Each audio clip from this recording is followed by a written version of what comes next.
Hello everybody, welcome back to TechTube. I hope you all are doing great. So in today's episode, I'm gonna guide you through the tutorial video of how to recover your hacked Facebook account.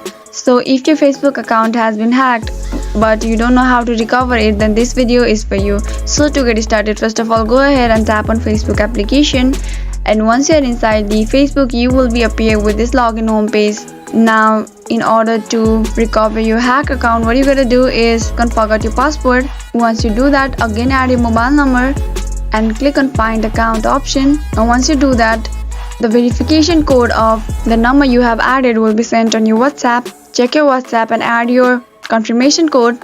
Doing so will help you recover your hacked Facebook account. Just make sure when you enter your number that the numbers will be correct, and that's how easily you can recover your hacked Facebook account. I hope you found the video to be helpful. If yes, please do not forget to subscribe to our channel and also press the notification bell for more updates.